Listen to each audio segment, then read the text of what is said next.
నాటు తుపాకులతో 5 జింకలను వేటాడి చంపారు అశ్వారావుపేట మాజీ ఎమ్మెల్యే సోదరి కుమారుడు అతని స్నేహితులు. ఈ ఘటనలో నిందితులను అరెస్ట్ చేసి రిమాండ్ కు తరలించినట్లు జిల్లా అటవీశాఖ అధికారి సిద్ధార్థ్ విక్రమ్ సింగ్ తెలిపారు.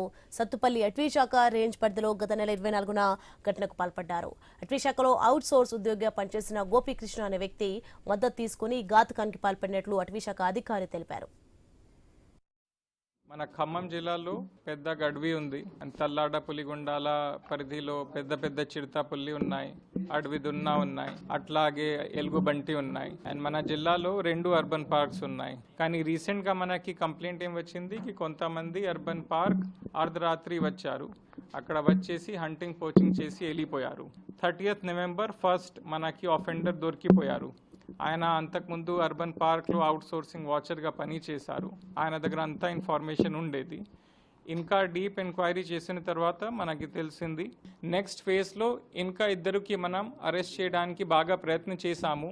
ఆయన వచ్చేసి మచ్చ రఘు అట్లాగే భరత్. వాళ్ళు కొత్తగూడెం జిల్లా నుంచి మన ఖమ్మం జిల్లాకి ఎంటర్ అయ్యారు. నిన్న రాత్రి వాళ్ళకి కూడా హైదరాబాద్ నుంచి ట్రేస్ చేసి మనం అరెస్ట్ చేశాము.